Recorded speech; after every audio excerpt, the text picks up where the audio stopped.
Assalamualaikum Bro, selamat datang kembali di Guru Gembul Channel. Apakah Baraya pernah nonton Rocky Gerung debat di TV? Dulu waktu zaman-zamannya beliau itu suka berdebat di TV, kita sering kali terpukau karena banyak sekali perdebatan-perdebatan itu berakhir dengan kemenangan Rocky Gerung yang gilang gemilang gitu. yang menunjukkan bahwa orang-orang yang berlatar pendidikan berbeda-beda itu ternyata bisa dikalahkan. Tetapi sebenarnya kalau misalkan kita mau sangat-sangat jeli, Pak Rocky Gerung itu sebenarnya sering juga kalah debat sebenarnya di situ, cuman beliau mampu untuk mengcover semuanya dengan retorika-retorika yang baik. Salah satu episode di mana beliau itu kalah debat itu nampak ketika beliau sedang berdebat dengan Pak Renald Kasali, Pak Profesor Renald Kasali, terkait dengan hoax. Jadi Pak Rocky Gerung dulu menjelaskan bahwa hoax itu awal mulanya adalah dari seorang akademisi di sebuah universitas yang mencoba untuk menguji keabsahan atau kebenaran media-media mainstream pada waktu itu. Dan kemudian itu dibantah, disanggah oleh Pak Renald Kasali yang menjelaskan bahwa istilah hoax itu ada jauh sebelum itu, yang terkait dengan aksi-aksi para pesulap di panggung, yang artinya berarti dalam hal itu adalah mengelabui, bukan menguji. Dalam perdebatan itu nampak jelas bahwa Pak Rocky itu sebenarnya panik, sebenarnya grogi, dan karena itu memang kita mengetahui bahwa di situ beliau itu kalah debat sebenarnya. Tetapi kalau misalkan kita mau lebih objektif lagi, sebenarnya mau hoax versi Pak Rocky Gerung maupun hoax versi Pak Renald Kasali itu dua-duanya hoax. Alasannya adalah karena secara akademis kita belum bisa membuktikan mana di antara sekian banyak versi tentang asal mula hoax itu yang benar. Jadi semuanya itu masih merupakan versi-versi dan bisa dibenturkan satu sama lain. Tetapi saya pikir perdebatan itu bisa kita jadikan sebagai pengantar yang baik tentang bagaimana cara berpikir orang-orang filosof dengan orang-orang akademis. Dua-duanya logis, dua-duanya rasional, tetapi perbedaannya mencolok dalam hal nanti aja kita bahas ya sesudah intro. Tapi intinya silakan Baraya tonton videonya sampai tuntas biar Baraya bisa memahami apakah kita ini termasuk kategori filosof atau berpikir dengan gaya filosof atau berpikir dengan gaya akademisi. Jadi ayo kita kenyot.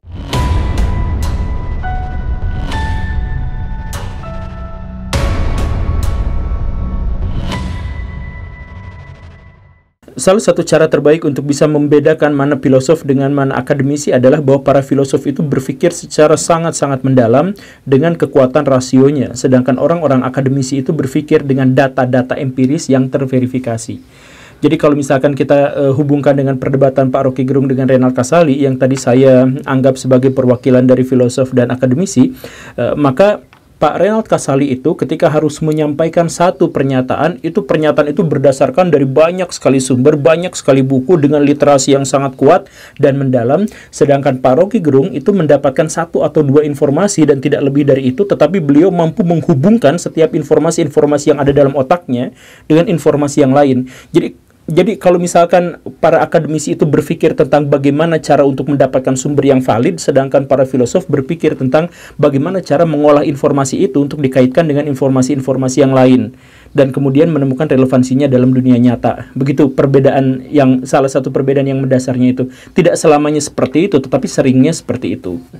Dan ini juga misalkan bisa kita lihat dari pikiran-pikiran Aristoteles. Kan beliau itu adalah salah seorang filosof paling terkenal di dunia sepanjang sejarah. Uniknya, kalau misalkan dia ditanya terkait dengan sains, maka kebanyakan jawaban-jawabannya itu adalah jawaban yang untuk orang zaman sekarang itu ditertawakan habis-habisan gitu.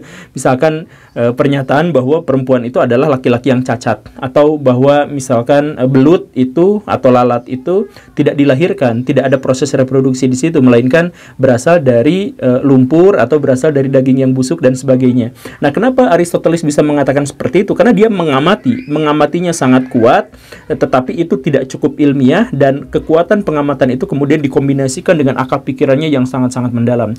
Contoh tentang bagaimana cara Aristoteles melogikakan tentang laki-laki dan perempuan dan atau lalat dan belatung dan sebagainya itu sudah pernah dibahas di beberapa episode yang sebelumnya. Tetapi kalau misalkan seperti itu, kenapa juga Aristoteles itu dianggap sebagai salah seorang filosof yang paling terkemuka? Ya, karena beliau itu adalah filosof. Jadi, walaupun pernyataan-pernyataan sainsnya untuk beberapa hal ditertawakan, tetapi dialah justru yang menghasilkan metodologi berpikir, metodologi ilmiah. Jadi, metodologi-metodologi ilmiah yang sekarang dikembangkan oleh para ilmuwan itu sebenarnya Aristoteles itu berkontribusi luar biasa di situ. Begitu, walaupun tidak sepenuhnya tapi berkontribusi di situ. Nah, inilah yang kemudian bisa kita identifikasi sebagai perbedaan kedua cara berpikir antara filosof dengan akademisi atau ilmuwan, yaitu para filosof itu ketika berpikir dia sangat-sangat radikal sedemikian sehingga dia menjadi independen. Kan kebanyakan kita itu berpikir, cara berpikirnya bagaimana itu kata orang lain kan, kata ini, kata itu dan lain sebagainya. Nah, itu sebenarnya itu lahir gara-gara kita tidak berpikir secara radikal. Kalau kita berpikir secara radikal, muncul pertanyaan-pertanyaan yang lebih lebay, misalkan kenapa saya harus mengikuti orang itu dalam berpikir, apakah orang itu benar-benar bisa terbukti dan lain sebagainya. Nah, karena itu maka pikiran-pikiran radikal dan akhirnya menjadi independen dari para filosof itu melahirkan metodologi yang benar-benar tidak sama dengan pihak yang lain. Dalam artian, para filosof itu ketika dia berpikir, dia tidak terikat pada metodologi apapun selain dari apa yang berhasil dia pikirkan. Jadi logikanya Aristoteles atau dialektikanya Hegel atau misalkan kegejiannya Nietzsche itu benar-benar orisinil, benar-benar berbeda dengan orang lain pada zaman itu. Tetapi itulah yang kemudian menghasilkan sebuah metodologi yang disepakati secara konsensus dan mengikat orang-orang lain di sekitarnya tentang bagaimana cara berpikir dan sebagainya. Begitu. Nah, ketika para filosof itu berpikir independen sampai dia menghasilkan metodologi dan dia tidak terikat pada metodologi apapun selain yang dia ciptakan sendiri, maka sebaliknya kalangan akademisi itu berpikir tentang sesuatu itu sesuai dengan metodologi akademis yang ketat, yang terverifikasi dan benar-benar ngejelimet. Misalkan seperti ini Baraya, ada sebuah laporan, ada penampakan alien terbang di Ciamis, saksinya 10 orang, dan ada bukti digitalnya, kan seperti itu. Kebanyakan orang akan langsung percaya bahwa itu adalah UFO atau alien setelah mendengar kesaksian 10 orang itu dilengkapi dengan videonya. Tetapi ketika itu disampaikan pada akademisi, bukan akademisi abal-abal ya, karena banyak di Indonesia. Ketika disampaikan pada akademisi, maka akademisi itu akan menganggap bahwa itu belum tentu menjadi sebuah bukti tentang adanya alien. Misalkan, kalau misalkan akademisi diberitakan seperti itu, maka yang paling mungkin dia lakukan adalah dia akan datang langsung ke lokasi untuk melakukan pengujian empiris. Dia tanya satu-satu orang yang menjadi saksinya. Kemudian orang-orang itu diuji apakah mereka berbohong atau tidak, berkomplot atau tidak, apakah matanya rusak atau tidak, ataukah dia salah lihat atau tidak, dan lain sebagainya. Dan seandainya pun itu semuanya sudah terbukti benar dan lain sebagainya, dia tidak akan selesai sampai di situ. Dia akan uji misalkan videonya apakah editan atau tidak dan sebagainya. Dia tidak selesai dari situ, dia akan kemudian mengkonfirmasi terhadap pihak-pihak berwenang, misalkan kepolisian apakah melihatnya atau tidak, kemudian terbangnya dari mana ke mana, kemananya akan dicari, kemudian cari saksinya, dari mananya akan dicari, dan kemudian saksinya di mana, nanya ke radar pengawas pesawat dan sebagainya. Dan kalaupun sudah seperti itu, maka itu pun belum menghasilkan sebuah bukti dan itu tidak dikatakan sebagai sebuah bukti. Karena bisa aja para akademisi itu akan membuat simulasi-simulasi. Misalkan itu bisa saja awan dalam kondisi tertentu bentuknya seperti itu, atau itu bisa saja mainan anak-anak yang dalam kondisi tertentu bentuknya seperti itu. Itu bisa saja fenomena alam biasa yang bentuknya seperti itu dan lain sebagainya. Jadi kalangan akademisi itu benar-benar ketat dan benar-benar rigid itu terkait dengan metodologi penelitian, metodologi tentang apa yang harus dia ketahui dan bagaimana cara dia mempercayai sesuatu. Begitu. Jadi kalau para filosof itu justru sangat terbuka terhadap metodologi karena dia sendiri yang merencanakan dan memikirkannya, maka para akademisi itu biasanya terikat pada satu metodologi dan sangat-sangat ketat. Jadi kalau misalkan ada akademisi ngomong terkait dengan sesuatu, sebagian besar di antara kita memang layak mempercayainya karena itu berdasarkan penelitian yang sangat-sangat lama gitu. Untuk menghasilkan satu penelitian misalkan dibutuhkan waktu 30-40 tahun dan itu adalah sesuatu yang wajar untuk level akademisi begitu. Dan inilah pada akhirnya yang membuat kita menemukan perbedaan ketiga antara para filosof dengan para akademisi, bagaimana berpikir mereka gitu. Jadi orang-orang filosof itu berpikirnya sangat-sangat universal, menyeluruh, holistik gitu. Terbuka gitu dan bebas gitu. Sedangkan akademisi itu berpikirnya partikular, satu fokus tertentu gitu, tapi dalam banget di bidang itu. Kenapa seperti itu? Ya karena para akademisi itu berkubang di metodologi yang sangat susah dan merepotkan dan menyulitkan itu, maka Biasanya satu akademisi hanya benar-benar menguasai satu bidang pengetahuan saja. Begitu. Sedangkan para filosof itu biasanya dia bisa merangkum semua ilmu pengetahuan dalam garis besar. Jadi kalau misalkan balik lagi ke Rocky Gerung sama Pak Renal Kasali itu, Rocky Gerung itu bisa berdebat dengan siapapun dari latar belakang yang berbeda-beda. Kenapa? Karena dia filosof. Filosof itu secara liar dan terbuka, secara universal, dia bisa mengetahui landasan-landasan berpikir dari setiap kalangan akademisi. Karena terbuka seperti itu gitu. Tetapi ketika dia harus memunculkan sebuah solusi, memunculkan sebuah solusi atas masalah-masalah yang seperti ini, kita tidak bisa mengandalkannya, kita membutuhkan para akademisi. Jadi kalau misalkan kita mengetahui para Rocky Gerung itu kritik sana, kritik situ gitu ya dan sebagainya, tapi tidak menghasilkan solusi, ya wajar. Filosof tugasnya bukan di situ, karena dia hanya menganalisis, memberikan penjelasan yang jelas terkait dengan masalah-masalah fenomena sosial ini. Tetapi bagaimana aplikasi di lapangannya itu akan sulit. Kita misalkan berhadapan dengan beberapa kasus dalam sejarah. Karl Marx itu filosof. Tetapi bagaimana cara mewujudkan solusinya, dia hanya menuliskan dalam sebuah buku yang tidak aplikatif. Dia menjadi aplikatif itu setelah mendapatkan interpretasi dari Vladimir Lenin. Pendeknya, para filosof itu berpikir dengan gaya rasional, komprehensif, radikal, dan universal. Sedangkan ilmuwan itu empiris, sistematis, objektif, analitis, dan verifikatif. Kalau misalkan kita lebih sederhanakan lagi, mudahkan lagi, maka misalkan begini, kita pahami saja misalkan bahwa kecerdasan itu terdiri atas 3 bagian. Kemampuan untuk memperoleh informasi, kemudian kemampuan untuk mengolah informasi, dan yang ketiga adalah kemampuan untuk mendemonstrasikan informasi. Nah, para akademisi itu berkubang di level yang pertama, bagaimana cara dia mendapatkan informasi. Kemudian yang kedua itu bagaimana cara mengolah informasinya, itu adalah kerjaannya para filosof. Begitu. Dan bagaimana cara memberikan makna, nah itu mah kalangan agamawan, kalangan teolog, ya filosof sebagian juga mungkin bisa seperti itu. Tapi kurang lebih intinya seperti itu gitu. Kalau misalkan kita masukkan ke dalam contoh kasus, misal kita akan menemukan perbedaan antara kapitalis dengan sosialis atau dengan sosialis komunis. Kapitalisme itu kita mengetahui sebagai ideologi ekonomi yang sangat dingin tetapi realistis. Dan siapa penemunya adalah Adam Smith, satu di antara sekian ya, yang walaupun dia juga tidak mencantumkan nama itu dalam buku-bukunya.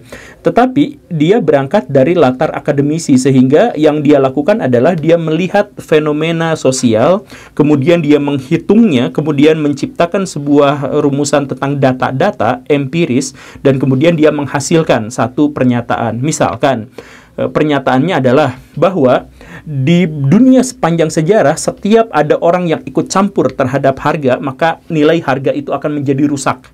Begitu, dalam ekonomi itu seperti itu. Makanya, pemerintah atau siapapun tidak boleh ikut campur pada urusan-urusan ekonomi, karena itu berarti akan merusak harga. Dan kalau merusak harga, merusak ekonomi. Kalau merusak ekonomi, merusak kesejahteraan masyarakat dan sebagainya. Kan dingin. Maksud dingin tuh, kalau ada orang yang semiskin-miskinnya jangan dibantu, karena itu memang adalah bagian dari kondisi alamiah manusia gitu. Kapitalisme dalam titik yang paling ekstrim yang awal-awal dicetuskan oleh Adam Smith itu kurang lebihnya seperti itu. Kenapa? Karena dia berpikir secara akademis, dingin, tidak bermoral, tidak terkait dengan hal apapun selain dengan metodologi apa yang sedang dia upayakan. Begitu. Sedangkan komunis itu berpikir sebaliknya, karena dia dicetuskan oleh seorang filosof, Karl Marx. Karl Marx berpikir bahwa kapitalisme itu jahat, kan realitasnya jahat gitu, tidak bermoral dan serakah. Jadi buku Das Kapital itu penuh dengan kata-kata serakah, serakah gitu. Nah, kenapa seperti itu? Kan terma serakah itu bukan terma akademisi gitu. Yang dimaksud terma serakah itu kan adalah urusannya moral, urusan norma, urusan nilai-nilai, kan seperti itu. Tetapi sama Karl Marx dimasukkan ke situ sebagai bagian dari ekonomi. Kenapa seperti itu? Karena sebagai filosof dia berpikir komprehensif, menyeluruh, holistik, tidak hanya terkait pada satu kajian tertentu. Dan karenanya dia katakan bahwa kalaupun misalkan harga-harga itu rusak gara-gara ada ikut campur dari pihak lain, maka gak jadi masalah harga itu rusak kalau dia bisa mensejahterakan rakyat gitu. Jadi iya, kesimpulannya bisa saja sama, tapi itu diubah menjadi penuh pemaknaan. Begitu. Jadi orang-orang kapitalis itu berpikir dari datanya, faktanya begitu. Kalau ada seperti itu, maka itu begitu. Sedangkan komunis itu berpikir seharusnya tidak begitu, tapi begini, realita dan idealita, begitu. Itu salah satu contoh kasusnya yang sebenarnya tidak mewakili semua kasus, tapi bisa kita pahami dari situ gitu. Lalu sekarang kita bisa buktikan mana yang lebih benar, mana yang lebih relevan antara kapitalis atau komunis.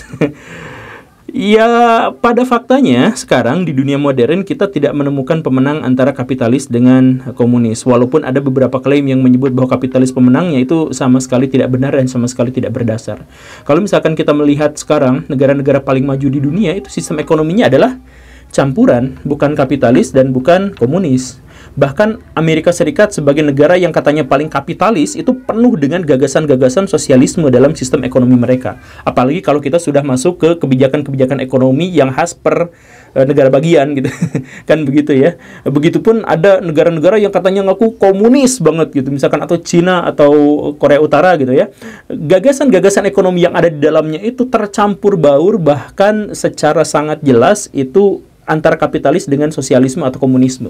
Jelas di situ. Jadi nggak bisa dipisahkan. Jadi kalau misalkan sekarang ditanyakan mana yang lebih baik antara kapitalis dengan sosialisme, itu sebenarnya adalah saling melengkapi. Saling melengkapi karena apa? Karena mereka sebenarnya berasal dari dua latar pandangan yang sangat berbeda. Orang-orang sosialis berpikir tentang seharusnya seperti ini, seharusnya ada nilai-nilai moral yang ada di sini, sedangkan kapitalis itu menilai dari data statistiknya seperti ini. Secara psikologis manusia akan melakukan tindakan-tindakan ini kalau kejadiannya seperti ini, dan itu sudah terbukti secara empiris begitu. Ya, kurang lebihnya seperti itulah ya. Sebenarnya ada masih banyak hal yang harus kita diskusikan, tapi terkait dengan hal yang semacam ini saya pikir saya tidak bisa membicarakan ini secara monolog gitu ya. Ya, sekarang silakan Baraya memilih atau silakan Baraya menganalisis bagaimana karakter berpikir Baraya. Apakah termasuk orang-orang akademisi yang sangat empiris, yang sangat tergantung pada data dan fakta dan bagaimana cara mengelola data itu, atau Baraya termasuk kalangan filosof yang setelah Baraya mendapatkan informasi, Baraya mampu menghubungkan satu informasi dengan informasi yang lain sehingga menghasilkan satu kesimpulan yang sangat kuat, sangat paripurna, dan itu menjadi satu cahaya yang sangat luar biasa, memberikan pencerahan kepada orang lain. Silahkan dikaji sendiri ya. Terima kasih karena sudah menyimak. Saya Guru Gembul. Assalamualaikum warahmatullahi wabarakatuh.